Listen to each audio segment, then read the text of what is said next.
সম্পূৰ্ণ যদি নাইকিয়া হৈছে আৰু কি লাগে? প্ৰভুৱে কৈছে সম্পূৰ্ণ প্ৰভুৰ কৃপাটো তেতিয়া হৈ আছে। তেতিয়া কৈছে যে সেই মনে আমাৰ ইন্দ্ৰিয়গণে তেতিয়া এই ঈশ্বৰৰ সৈতে প্ৰতি মুহূৰ্তত মানে সংযোগ হৈ থাকে আৰু সেই সংযোগৰ আনন্দটো পাই সেই আনন্দটোক এৰিব নোখোজে।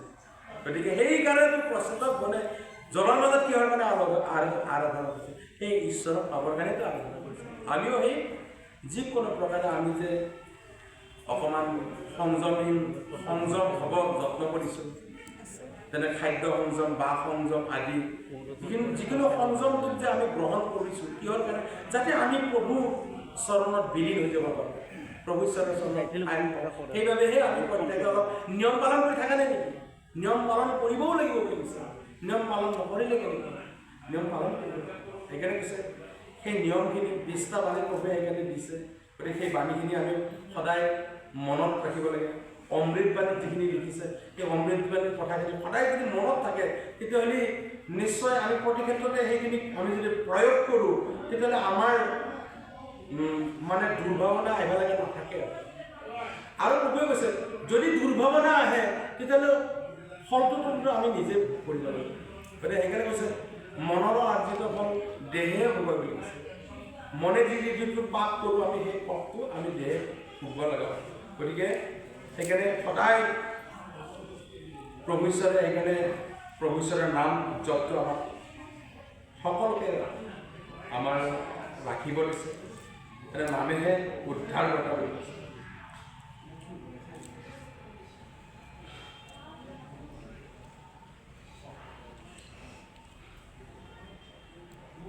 বুলিলন্ত নাৰায়ণে ৰাখম্বাৰ প্ৰতি গুৰু পদে মোক ভজিলা প্ৰতি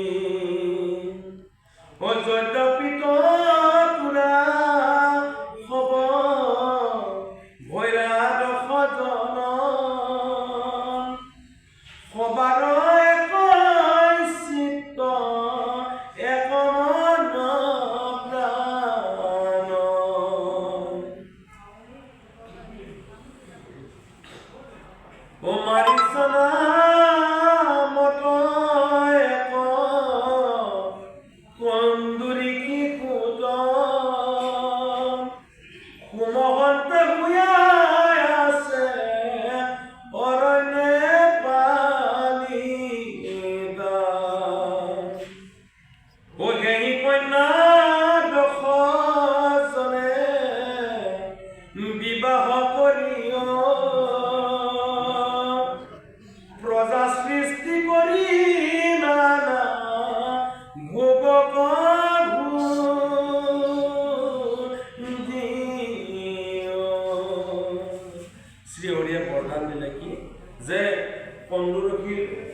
এজনী মৰিছা নামৰ কন্যা এজনী আছে।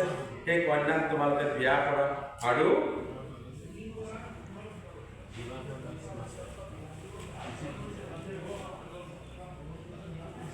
ভোগ কৰিব দিছে। এতিয়া এই ভোগটো আধ্যাত্মিক বিচৰতহে ল'ব লাগিব। নেকি আমি সদায় যিহেতু আত্মা বিষয়ত কথাটো কৈ থাকোঁ, সদায় ভোগ বুলি ক'লে আত্মা ঈশ্বৰৰ পৰশৰ পৰা যিটো আনন্দ আহে সেই আনন্দখিনিৰ কথাহে আমি সদায় হৃদয়ত ল'ব লাগিব। ওলোটাকে যদি ভোগ মানে আমাক পুৰা মানে আজি অমুক খাব লাগিব তমুক খাব লাগিব এইটো ভোগৰ কথা নহয়। গতিকে ভোগ সদায় গুৰু ঈশ্বৰৰ চৰণ চিন্তা কৰি গুৰু ঈশ্বৰক ভাবি যিটো আমাৰ কৰ্মৰ মাজত যিটো শুদ্ধতা আমাৰ প্ৰকাশ হয় সেইটোহে আচলতে আমি যত্ন কৰিব লাগে প্ৰত্যেকে। তেতিয়াহে ইয়াৰ যিটো ৰস প্ৰকৃত ৰস ভাগৱতৰ যিটো প্ৰকৃত ৰস তেতিয়া প্ৰকৃত ৰসটো ওলাই আহে। কুশল শ্ৰমে আচৰিয় আমাৰ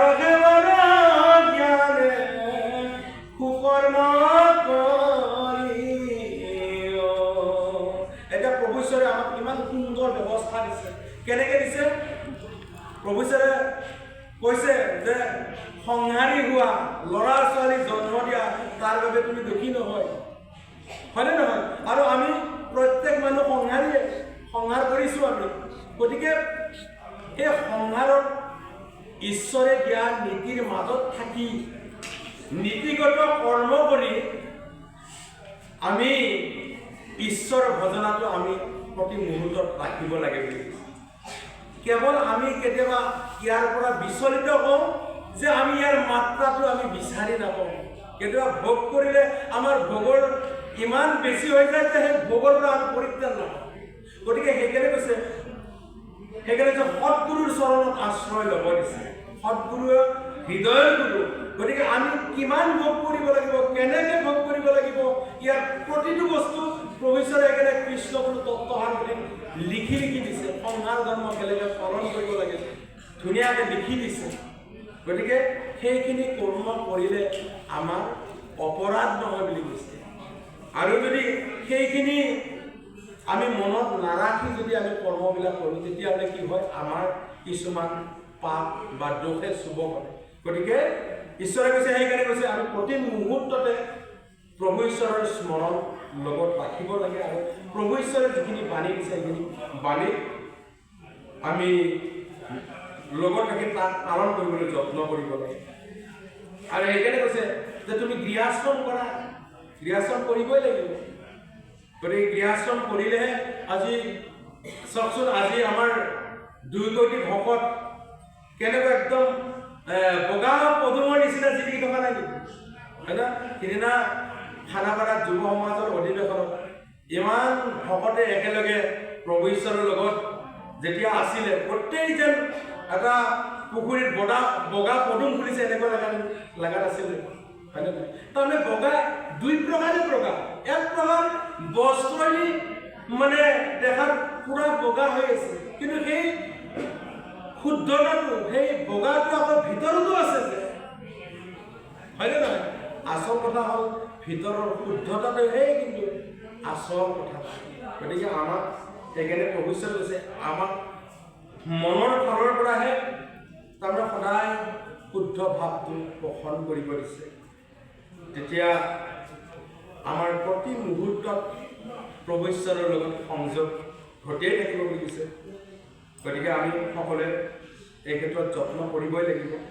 আৰু আমি যিখিনি আজি মহা আনন্দ পাইছোঁ, আজি প্ৰভু ঈশ্বৰৰ যিখিনি অলৌকিক মহিমাৰ কথা আজি আমি প্ৰত্যেকে উপলব্ধি কৰিছোঁ, এই মহিমাৰ কথা সঁচাকৈ আমি জগতত প্ৰচাৰ কৰিব লাগে। আৰু সেইকাৰণে কৈছে, মহিমা যিমানে প্ৰচাৰ হয় সিমানে আকৰ্ষণটো বাঢ়ে। মই আগতে এদিন এই কথাটো প্ৰকাশ কৰিছিলোঁ। এগৰাকী আই মানে বঙাইগাঁৱৰ পৰা আহিছিল, এই যোৱা পালনামৰ কথা, আৰু বঙাইগাঁৱৰ পৰা আহিছিলে। তেওঁলোক মানে কৃষ্ণ মন্দিৰত আছিলে। কৃষ্ণ মন্দিৰৰ পৰা আহোঁতে তেওঁলোক 25 জনী আই আহিছিলে। আহোঁতে এতিয়া তেওঁলোকে মনত কেনেকৈ প্ৰভু ঈশ্বৰ ওলাইছে এইটো তেওঁলোকৰ নিজা কথা, কিন্তু মই মানে তাতে তেওঁলোকক লগ পালোঁ। লগ পাই সুধিলোঁ, আই ক'ৰ পৰা আহিছে, কি কথা? এই বুলি কওঁতে তেওঁলোকে ক'লে যে আমি এনেকৈ আহিছোঁ। তাৰপিছত মই আৰু সুধিলোঁ প্ৰভু ঈশ্বৰক, গুৰুকৃষ্ণ প্ৰেমানন্দ প্ৰভু ঈশ্বৰৰ চৰণ ল'লে নে নাই মই সুধিলোঁ। তেতিয়া আইগৰাকীয়ে মানে কান্দি দিলে নহয়, প্ৰভু, মই প্ৰভুৰ তাতে চৰণ লওঁতে প্ৰভু একদম কৃষ্ণ ৰূপত দেখিলোঁ। কৃষ্ণটো ৰূপ হয়েই, তেওঁ বা কি কৃষ্ণ ৰূপত দেখিছে আমিতো নাজানো। তেওঁ সেইবুলি কান্দি দিছে। গতিকে চাওকচোন, তেওঁতো শৰণ লোৱা নাই, কিন্তু তেওঁ আকৌ মানে প্ৰভু ঈশ্বৰক কেনেকৈ মানে দৰ্শন পাইছে। গতিকে প্ৰভু ঈশ্বৰক কোনে কি ৰূপত কেতিয়া মানে দেখা পায়, এইটো দেখাজনেহে গম পায়, তাত বাহিৰে আৰু বেলেগেতো নাজানে। গতিকে এনেকুৱা অলেখ মহিমা প্ৰভু ঈশ্বৰৰ আছে। গতিকে এই মহিমাবিলাক সঁচাকৈ আমি যেতিয়া বহোঁ, আমাৰ ভকত সমাজত নাইবা আমি য'ত যাওঁ তাক প্ৰকাশ কৰিব লাগিব। প্ৰভুৱে আজি মোক এইটো মহিমা দিলে, মহিমাখিনিৰ কথা আলোচনা কৰিব আৰু কৰিছে। এনেকুৱা এতিয়া বৰ্তমান গুৰুজনে বহুত মহিমা প্ৰকাশ কৰিও আছে। কিছুমান বহুত বেমাৰী ভাল কৰি দিছে। প্ৰভু ঈশ্বৰে এটা ফুলতে প্ৰভু ঈশ্বৰে বেমাৰ ভাল কৰি দিছে। আৰু এটা কথা মোৰ মানে বিৰাট ভাল লাগে, তেতিয়া প্ৰভু ঈশ্বৰ প্ৰয়াণ হৈছে, প্ৰয়াণৰ পিছত এজন মানে ক'ৰ পৰা আহিছিলে মই নাজানো, তাৰমানে আমি তেতিয়া কোকৰাঝাৰ যাব গৈছোঁ। একদম শৰণ গৃহত এজন মানে ল'ৰা এজন আহিছে, ল'ৰাজন মানে এনেকৈ পৰি আছে, পৰি তেতিয়া মানে কোনোবা এজনে আৰু ফুল এটা আনি মানে এই ল'ৰাজনৰ মুখত দিছে, ফুলটো চবা পৰা নাই আৰু মই তাৰপিছত ল'ৰাটো এনেকৈ চাই মই তাৰ পৰা গুচি গৈছোঁ। গৈ আমি কোকৰাঝাৰত গ'লোঁ, অধিৱেশন হ'ল বৰ ধুনীয়াকৈ। তাৰপিছত ঘূৰি আহি আৰু পিছত আকৌ আশ্ৰম আহিলোঁ। আশ্ৰম আহি পোৱাৰ পিছত দেখা পালোঁ যে যি ল'ৰাই তাতে মানে এনেকৈ পৰি আছিল, সেই ল'ৰাজনে আকৌ কীৰ্তন ঘৰৰ ভিতৰত নাম জপ কৰি আছে। মই মানে দেখি আচৰিত হৈ গ'লোঁ, বা এইজন ল'ৰাই কালি এনেকৈ পৰি আছিল, আজি এনেকৈ মানে নাম জপ কৰিব পৰা আছে। গতিকে চাওকচোন, প্ৰভু ঈশ্বৰে কাক ক'ত কেনেকৈ কৃপা কৰে এইটো বুজা ইমান সহজ নহয়। গতিকে আমি আমাৰ সন্মুখতে এইবিলাক আমি প্ৰভু ঈশ্বৰে মহিমা দেখাইছে, আমি নিজে দেখিছোঁ। প্ৰভু ঈশ্বৰে বতৰৰ মুহূৰ্তৰ ভিতৰত পৰিৱৰ্তন কৰি দিছে। কৃষ্ণগুৰু প্ৰভু ঈশ্বৰৰ যিহেতু গুৰু কৃষ্ণ প্ৰেমানন্দ প্ৰভু ঈশ্বৰ ৰূপে স্থিত হৈছে, গতিকে গুৰু কৃষ্ণ প্ৰেমানন্দ প্ৰভু ঈশ্বৰ একবাৰ অধিৱেশনতে সিদিনা এনেকুৱা বতৰ যে তাত অধিৱেশন হ'বই নোৱাৰে। ওচৰৰ মানে চব মানে ভাবি আছে যে এই অধিৱেশন নহয়, কিন্তু প্ৰভু ঈশ্বৰে মানে ওলাই আহি বতৰ পিনে এনেকৈ চাই আঙুলিলে মানে এটা নিৰ্দেশ দিছে। তাৰ পিছতে এনেকৈ বতৰত ফৰকাল হ'ল যে লগে লগে মানে মেঘ ফাটি মানে পোহৰ ওলাল। তাৰপিছত ইমান ধুনীয়া সম্প্ৰীতি যাত্ৰা হ'ল। গোটেইখিনি কাম হোৱাৰ পিছত যেতিয়া আকৌ আমি প্ৰভু ঈশ্বৰৰ লগত মানে ঘূৰি আহি এঘৰ মানুহৰ ঘৰত আমাক মানে খোৱাৰ ব্যৱস্থা কৰিলে, তেতিয়াহে আকৌ বৰষুণ দিছে। এইবিলাক আমি আমাৰ লগত মানে আমি থাকোঁতে ঘটি থকা ঘটনা তাৰমানে। আৰু ধৰকচোন, মইহে পাইছোঁ, প্ৰত্যেকে পোৱা নাই, আপোনালোক প্ৰতিজনে পোৱা নাই, প্ৰত্যেকৰে এনেকুৱা মহিমা আছেই। গতিকে সেইকাৰণে কৈছোঁ, এই মহিমাবিলাক আমি মাজে মাজে উপলব্ধি কৰিলে বিৰাট আনন্দ দিয়ে। আৰু সেইকাৰণে কৈছে এই মহিমাবিলাক হ'ল অলৌকিকতা বুলিছে। ঈশ্বৰৰ কাৰণে একো অসম্ভৱ নহয়, কিন্তু অলৌকিকতা মানে যদি লাভ হয় বিৰাট আনন্দ পায়। তেতিয়া আমাৰ ভাৱটো, বিশ্বাসটো দৃঢ়ৰ পৰা দৃঢ়তৰ হৈ থাকে। গতিকে ঈশ্বৰে সেইকাৰণে কৈছে আমি তেনেকুৱা মহিমা পাবৰ কাৰণে আমি বাঞ্ছাও কৰিব লাগিছিলে। প্ৰভুৱে সেইকাৰণে কয় নহয়, আমি টোপনি মাৰোঁতে প্ৰভুকে ভাবি টোপনি মাৰিব লাগে। তেতিয়া প্ৰভুৱে বোলে সপোনতে আহি মানে হ'লেও দৰ্শন দিবই, আৰু দিছেও, তেনেকৈ পায়ো কৃষ্ণ।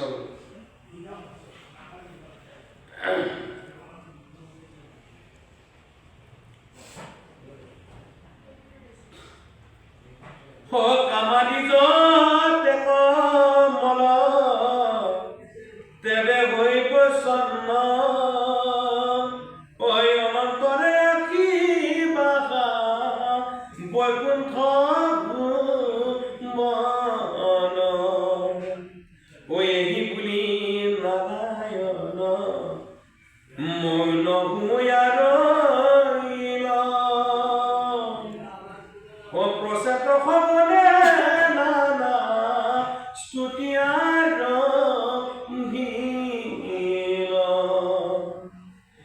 নমো নমো ক্লেশ সত্য সনাতন সৃষ্টি স্থিতি প্ৰলয়ৰ তুমি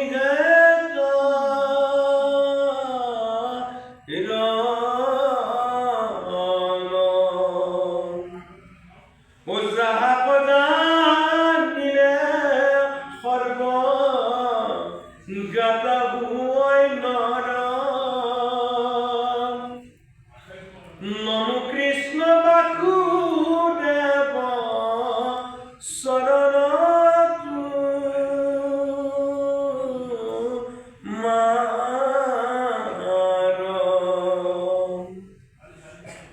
নমো পদ্মনাভ পদ্ম নেত্ৰ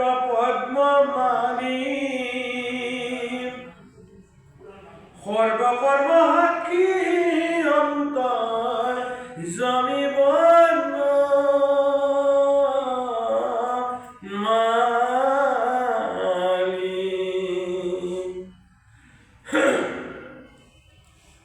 গুরুর পরম গুরু গতির যে গতি সর্বাভীষ্ট দাতা তুমি অনন্ত বিভূতি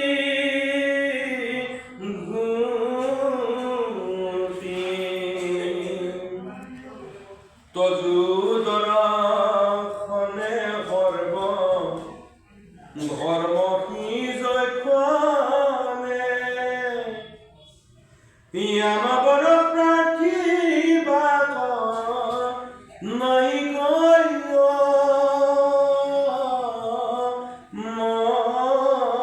মনে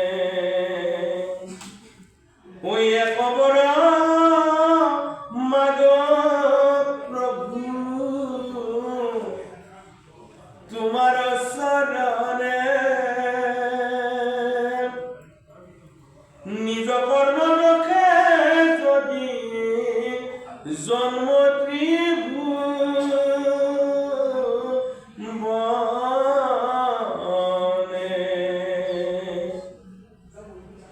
ও তজুভক সঙ্গে যেন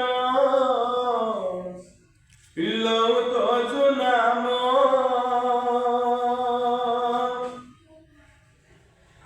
এই মাত্র বড়িয়া প্রভু আপ কাম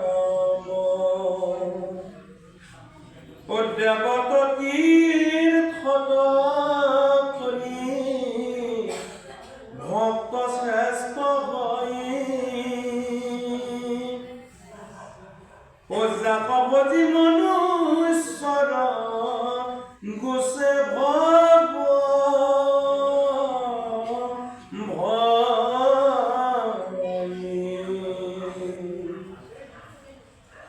তজু ভকতৰ সংগ মুখ্যতয় অধিক ক্ষণ মাত্ৰে সন্ময় কৰ যত ভোগে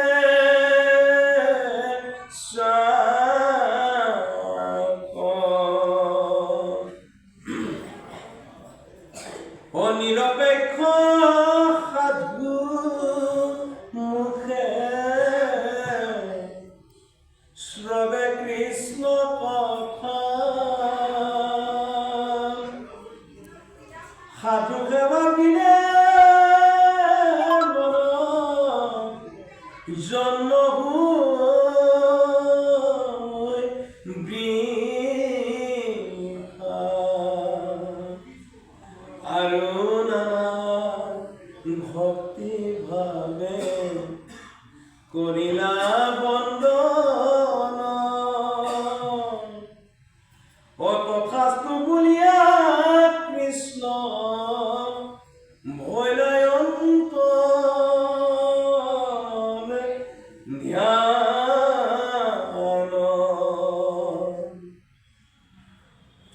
পাছে প্ৰচে পখে মাৰি চাকবিয়া কইলা ব্ৰহ্মাহুত দক্ষ আখি তহিতে নীলা ও সৃষ্টি কৰ্মে দক্ষ ৰিয়া প্ৰদৰ্শন ও দক্ষণ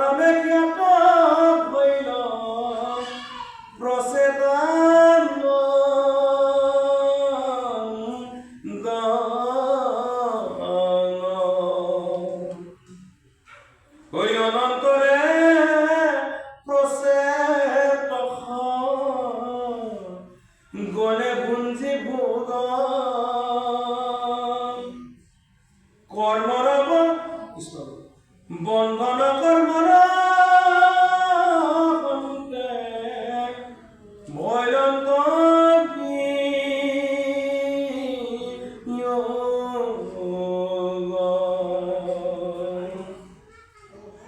ও সন্ন্যাসীৰ বেশত ঘূৰি গৃহ ত্যাগিলা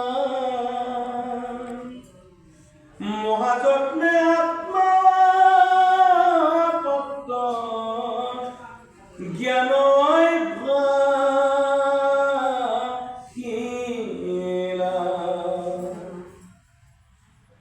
নাৰদয়া বাক দেখা দিলা ও প্ৰচেতকে সাদানিয়া চৰণ দিলা ও বুলিলন্ত আমাৰ ভৈল ভাগ্য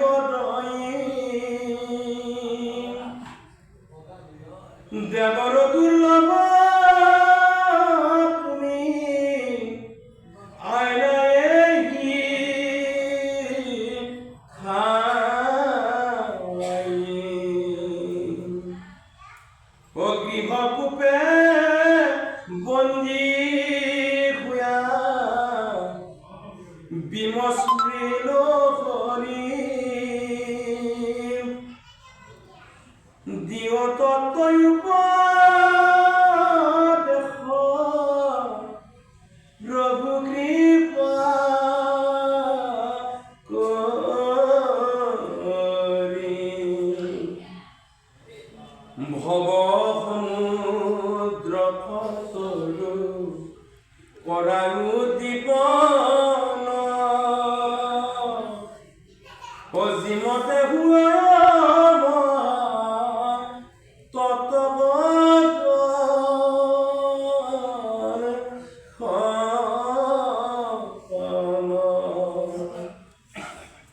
শুনিও উত্তম শ্লোকে নৃপতি গণক কৰিলা ব্যাখ্যানা মহা ঈশ্বৰ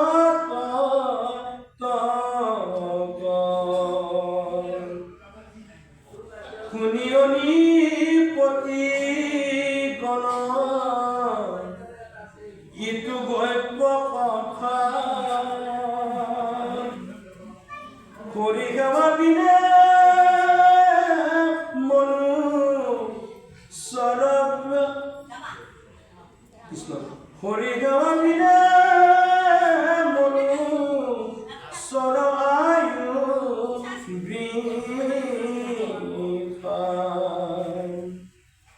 ও হৰি পৰিচৰ্যা মাত্ৰ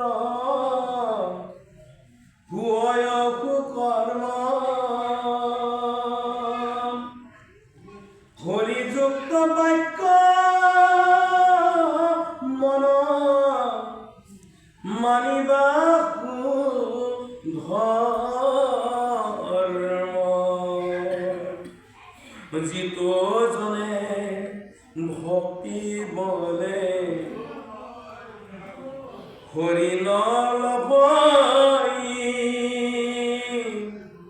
হবে বিড়ম্বনা যোগ সন্ন্যাস ধাই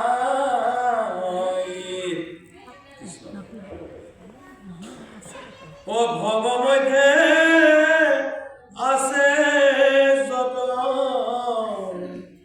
প্ৰিয় দ্ৰব্য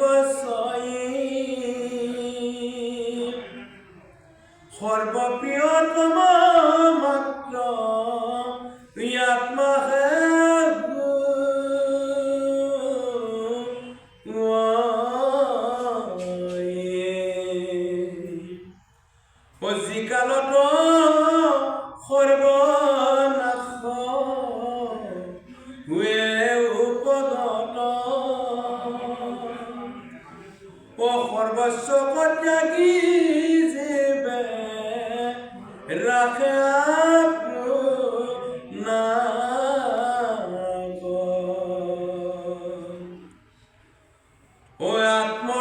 আত্মৰক্ষণৰ চেষ্টা জীৱৰ স্বধৰ্ম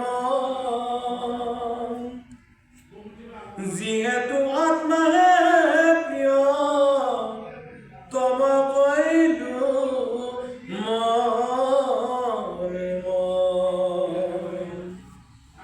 পৰমাত্মা সন্তে জীৱন আত্মায়ুত কৰি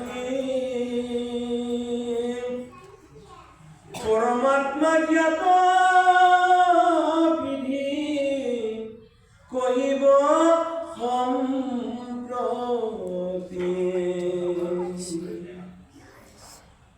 তনুৰ মূৰত যেনে দিয়ে আমি জন তৃপ্তিক পাবয়তৰ স্কন্ধ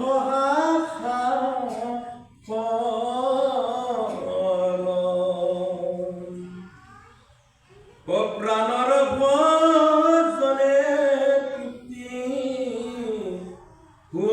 ইন্দ্ৰিগণ ইন্দ্ৰিয়ক ভুঞ্জাই বাৰ নাহি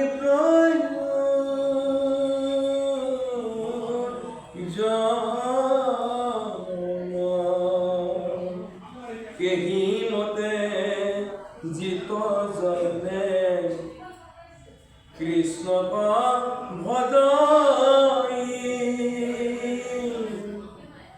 তানপতি কৃষ্ণ দেৱ সন্তোষ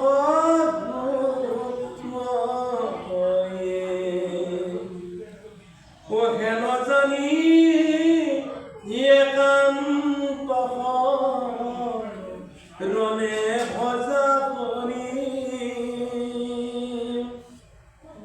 ভৱ হিন্দু মাজে কৃষ্ণ নাম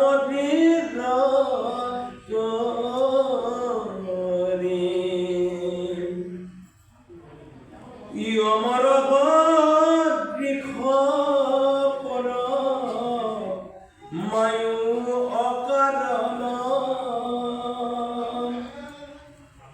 বেদ পাঠ শাস্ত্ৰ সবে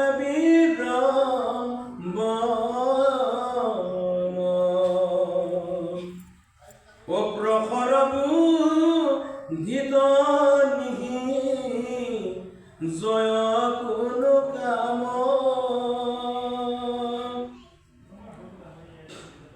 যেবে সাধু সংগে নৰে নবলয়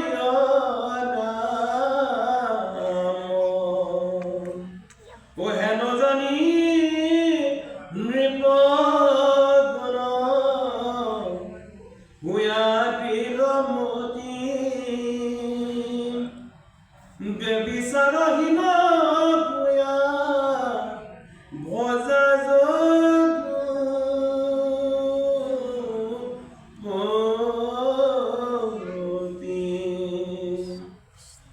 সৰ্বভূতে দয়া যথা লাভত সন্তোষ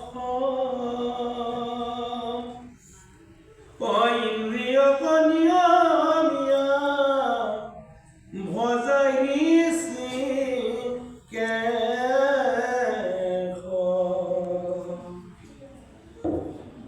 যদ্যপি ব্ৰহ্মাণ্ড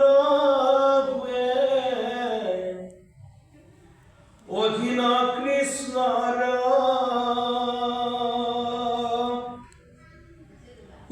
কেহি হৰি বৈশ্য মাত্ৰ হৈ ভকতৰ ও ধনহীন সাধুৰ গৃহে মহাধন সাধু সেৱা নকৰই কপটি দুৰ্জন ঐ এহিমতে নানা বাক্যে কৰি উদ্দীপন পুণ্য শ্লোক নাৰদ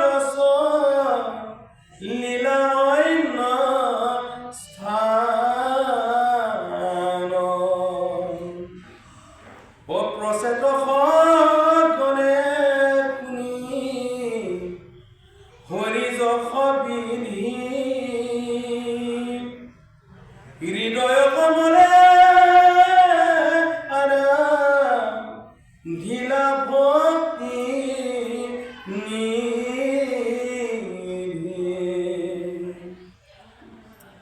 ক্রমে আত্মা পরমাত্মা তত্ত্ব জানিলন্ত ওই অনন্তরে তিকল ভিলন্ত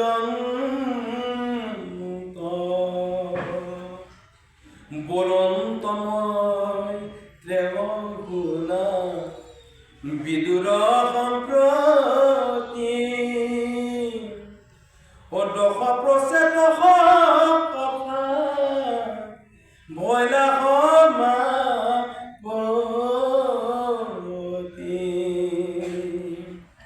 ও হৰি ভকতৰ কথা শুনি কুৰবৰ প্ৰেম অশ্ৰু জৰি ভৈল গদ গদ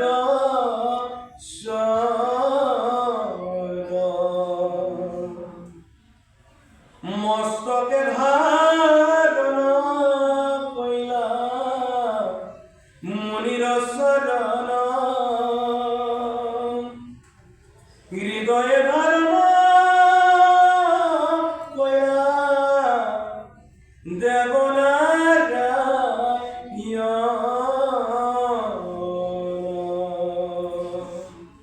সুকমনি বুলন্ত নিম পৰীক্ষিত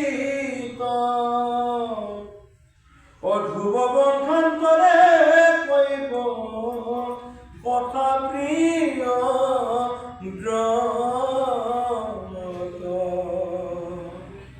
অসন্ত চৰিত্ৰত মন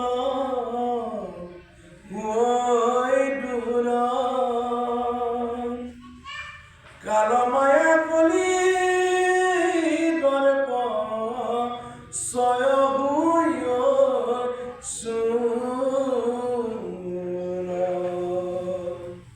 ও ভাগৱত কথাইতো